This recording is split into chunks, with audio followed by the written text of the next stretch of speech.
Assalamualaikum warahmatullahi wabarakatuh. Ini merupakan video part 2 dari pembahasan akuntansi salam.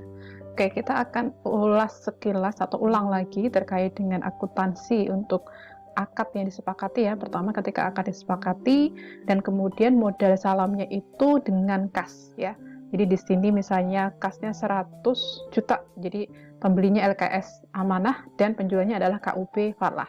Nah, bagaimana pembeli itu akan menjurnal karena dia memberikan kas untuk modal salam, maka jurnalnya adalah piutang. Jadi dia akui sebagai piutang ya, piutang salam 100 juta di debit, kemudian kreditnya adalah kas sebesar 100 juta. Adapun penjual itu akan menerima kas, maka kasnya akan di debit dan kreditnya tentu saja muncul kewajiban yaitu utang salam 100 juta. Nah, ketika akad disepakati dan modal salamnya itu berupa kas dan barang. Ya, kasnya 20 juta, kemudian barangnya itu untuk pembeli ya LKS itu mencatat punya barang di sini bibit dan perlengkapan. Nilai tercatatnya 75 juta, ternyata nilai wajar di pasaran adalah 80 juta. Gitu ya. Bagaimana jurnalnya? Jurnalnya yaitu kalau misalnya di pembeli akan mencatat tetap ada piutang salam senilai kas yang diberikan dan nilai wajar barangnya yaitu 100 juta di debit piutang salamnya, kemudian yang dikreditkan adalah kas yang diberikan 20 juta, bibit dan perlengkapan dikredit juga karena diberikan sebesar nilai tercatatnya, kemudian selisih nilai tercatat itu karena dia selisih lebih akan diakui sebagai keuntungan selisih nilai sebesar 5.000. Nah, untuk yang penjual, dia akan mencatat menerima kas 20 juta dan bibit perlengkapan. Bibit perlengkapan di sini dia terima senilai nilai wajarnya yaitu 80 juta. Gitu. Nah, baru kemudian kreditnya adalah piutang salam sebesar 100 juta. Gitu ya jurnalnya. Nah, sekarang kalau misalnya sama seperti halnya tadi itu, namun nilai tercatatnya, jadi kalau misalnya LKS itu punya bibit sama perlengkapan, dia mencatat 85 juta. Ternyata nilai di pasaran atau nilai wajarnya sudah turun 80 juta. Nah, bagaimana jurnalnya kalau terjadi seperti ini? Nah, nanti dia akan mencatat adanya kerugian karena ada selisih nilai kurang ya, situ ya, turun gitu. Nah, yang dicatat di pembeli yaitu piutang salam 100 juta, kemudian dia akan catat juga kerugian selisih aset 5 juta. Yang dikreditkan itu adalah kas yang diberikan 20 juta, kemudian bibit dan perlengkapan nilai tercatatnya 85, maka yang dikreditkan juga 85 juta. Namun untuk penjual di sini jurnalnya sama aja kalau untuk penjual ya. Jadi dia terima kas 20 juta, terima bibit dan perlengkapan atau barang itu 80 juta, kemudian dia akui ada utang salam sebesar 100 juta gitu. Itu kalau misalnya untuk penjual, kalau misalnya akan disepakati. Ini sebetulnya aturan ini ada di PSAK ya, kalau misalnya modal salam saham lagi salam ya, salam itu misalnya kas atau non kas itu bisa. Nah, kalau non kas misalnya ada selisih nilai wajar maka diakui sebagai keuntungan atau kerugian. Namun untuk pembeli dibilang di sini kalau untuk pembeli itu penjual itu dia bilang bahwa modal salam itu akan diukur sebesar yang diterima ya, jika non kas maka diukur sebesar nilai wajarnya dan itu diakui sebagai utang salam. Itu kalau misalnya akan disepakati. Nah, sekarang kita beralih kalau misalnya apa nih? Serah terima barang ya, sudah sampai ke serah terima barang. Ketika misalnya dapat serah terima barang, misalnya penjual memberikan ke pembeli seperti itu. Nah, kalau misalnya sesuai dengan akad, ya fine-fine aja ya. Misalnya katakanlah sesuai dengan akad, penjual itu memberikan barangnya ke pembeli, maka barang itu diterima oleh pembeli. Kita dianggap sebagai diakui sebagai persediaan salam sebesar 100 juta. Dan kemudian karena sudah ditepati, maka piutangnya dikreditkan. Demikian juga penjual. Karena sudah menepati kewajiban, maka utangnya didebitkan. Nah, kreditnya adalah penjualan gitu ya, karena dia menjual kan, penjualan salam lah sebetulnya. Nah, sekarang kalau terjadi ada isu seperti ini, kalau barang pesanannya itu lebih rendah, itu bagaimana ya? Kalau lebih rendah maka diukur sesuai dengan nilai wajar. Ini lebih rendah, kemudian pembeli itu rela gitu kan. Tadi kan di karakteristik ada khiyar gitu, bisa menerima, rela, tapi tidak meminta diskon, atau misalnya membatalkan tuh boleh. Misalnya kasusnya seperti ini, 4 bulan kemudian KUB Falah itu menyerahkan kedelai hitamnya kurang dari nilai akad, misalnya hanya 95 juta, misalnya katakanlah, ya nggak tahu terjadi sesuatu di pertaniannya, ternyata nilai barangnya 95 juta gitu ya. Nah, maka ketika misalnya terjadi seperti itu, nanti pembeli atau LKS Amanah akan mengakui barang itu ya senilai nilai wajarnya, yaitu 95 juta gitu. Nah, padahal di sini kan yang didebit persediaan salam ya 95 juta. Padahal kan di sini kreditnya piutang salam itu tetap ya 100 juta gitu. Maka ada selisih itu dianggap sebagai kerugian bagi pembeli atau LKS Amanah.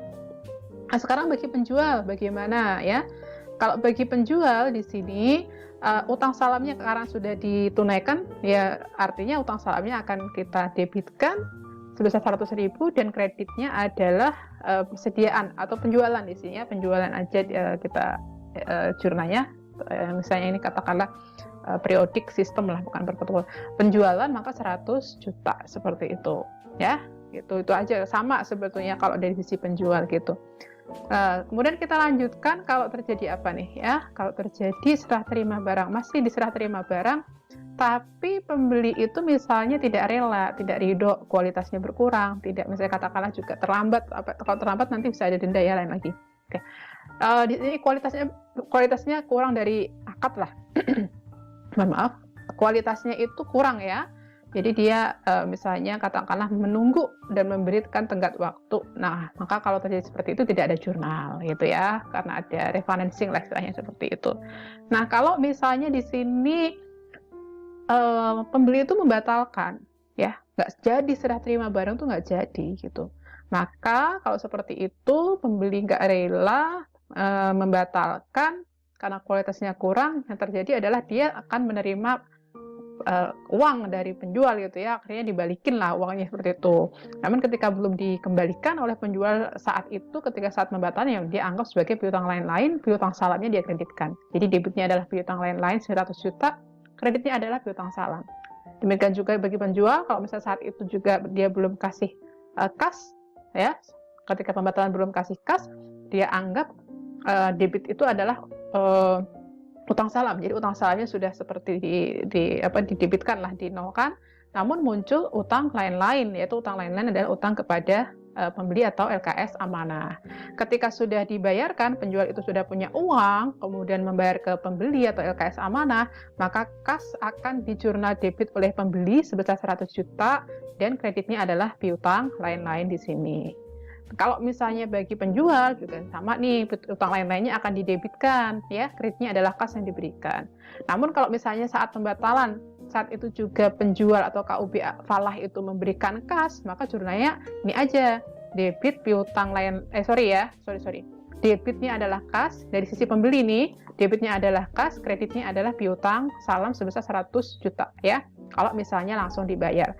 Demikian juga penjual, kalau langsung membayar maka debitnya adalah utang salam, kreditnya adalah kas. Kayak gitu aja langsung kalau misalnya langsung dibayarkan secara kasnya. Nah, kemudian ini apalagi nih, kalau pembatalan itu ada jaminan. Nah, ketika nerima jaminan memang nggak ada jurnal ya, off balance sheet, tapi misalnya nih ada jaminan dan kemudian pembeli itu berhak untuk menjual kalau misalnya terjadi pembatalan. Dia jual dan laku 120 juta. Nah, kan lebih daripada nilai akad nih. Nah, lebihannya nanti harus dikembalikan ke penjual ya gitu. Nah, kalau misalnya pembeli menjual jaminan, maka dia akan memperoleh kas tuh sebesar 120 juta. Namun piutang salam yang dikreditkan ya tetap, yaitu 120 ya tadi itu kasnya. Piutang salamnya yang dikreditkan tetap 100 juta. Nah, selisihnya nanti kita dianggap sebagai utang kepada penjual karena harus diserahkan kepada penjual. Kalau penjual misalnya tahu jaminannya itu dijual, maka dia anggap piutangnya itu sudah tertunaikan, piutang salamnya. Ini piutang salam ya, piutang salam. Nah, kemudian nanti ada piutang salam 1 juta nih. Dia utang salam. Maaf ya. Ada utang salamnya sudah ditunaikan, maka didebit 100 juta, kemudian dia debitkan juga piutang. Kenapa? Karena kan nanti dia akan dapat tuh yang selisih lebihnya tadi ya, itu. Jadi didebit sebesar 20 juta itu. Kemudian dia kreditkan apa yang dia kreditkan, karena dijual asetnya maka dia kreditkan adalah aset sebesar 120 juta kalau terjadi seperti ini. Nah, kalau misalnya sudah dibayarkan, misalnya katakanlah kasnya itu sudah, misalnya katakanlah tadi keuntungan seperti keuntungan penjualan jaminan itu sudah dikasih nih ke penjual, maka utangnya sudah bisa didebitkan, kemudian kreditnya adalah kas 20 juta. Ini dikasih ya ke sini penjual. Nah, penjual juga sama, nanti piutangnya ini dikreditkan, debitnya adalah kas. Ya, 20 juta. Kemudian kreditnya adalah piutang 20 juta ya. Sisi lebih dari penjualan tadi. Kalau misalnya nih ternyata laku 90 juta aja nih, gimana? Ya maka kasnya didebit 90 juta untuk pembeli ya. Kemudian ada piutang karena kekurangan itu harus dibayar oleh penjual. Nah, piutang salamnya dikredit 100 juta. Kemudian kalau untuk penjual, utang salamnya tertunaikan 100 juta. Nah, di sini kemudian ada aset jaminan dia keluar 90 juta, namun dia punya tanggungan utang kepada pembeli 10 juta. Kalau sudah dibayarkan tuh kekurangannya, pembeli akan memperoleh kas 10 juta dan kreditnya adalah piutang yang ini tadi ya, yang ini tadi. Demikian juga kalau ini sudah membayar kekurangannya, utangnya di debit, kreditnya adalah kas. Kayak gitu. Untuk pembatalan ya, kalau ada jaminan. Denda nih, bagaimana denda? Oke, denda boleh kalau misalnya karena kesengajaan atau lalai. Misalnya ada denda nih yang dikasih, pembeli ngasih denda ke penjual. Nah, maka akan diakui sebagai kas masuk, tapi masuk ke dana kebajikan. Kreditnya apa nih? Kreditnya adalah dana kebajikan. Jadi dana kas, dana kebajikan pada kredit dana kebajikan denda 1 juta. Namun untuk penjual akan dianggap sebagai kerugian. Ya, 1 juta kerugian di debit, kreditnya adalah kas. Kayak gitu. Ya Pak nih, kalau ini salam paralel ya. Ini salam paralel nih misalnya Bang Syariah itu menerima pesanan dan modal salam dari Bulog sebesar 940 juta. Nah, kemudian LKS itu memesan lagi ke petani 800 juta. Nah, maka kalau seperti ini, ketika dia memperoleh dana salam atau modal salam dari Bulog, dianggap kas ya, di debit, kreditnya adalah utang salam 190 juta. Nah, kemudian ketika dia memesan ke petani ya, kemudian dikasihlah modal sebesar 800 juta, maka muncul piutang debit, cashnya di kredit 800 juta. Ketika penyerahan, misalnya petani ini menyerahkan barang ke Bank Syariah, maka Bank Syariah itu akan mencatat adanya debit persediaan aset salam itu didebitkan, kemudian piutang salamnya di kredit. Nih tadi piutang salam di kredit. Ketika dia menyerahkan kepada Bulog, maka utang salam dari Bulog itu akan tertunaikan 140 juta. Persediaannya keluar 800 juta, kemudian ada keuntungan salam yang diakui 140 juta. Atau misalnya bisa juga seperti ini, seperti jurnal penjualan ya.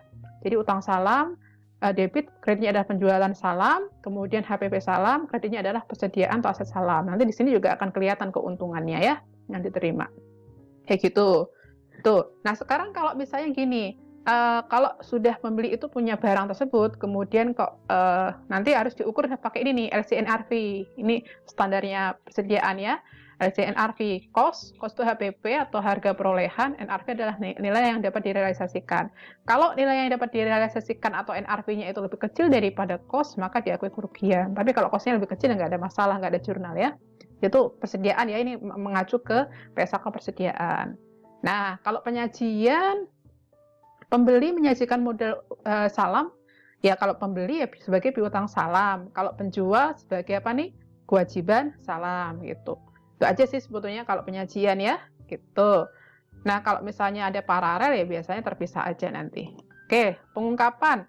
Kalau pembeli besarnya modal diungkapkan, dibiayai sendiri atau sama pihak lain, kemudian jenis kuantitas barang diungkapkan. Kalau penjual juga sama, piutangnya berapa diungkapkan, jenis dan kuantitas barang pesanan juga diungkapkan. Kayak gitu ya, diungkapkan semua, dan kemudian mengungkapkan juga dari PSAK 101. Apa aja sih yang diungkapkan di PSAK 101.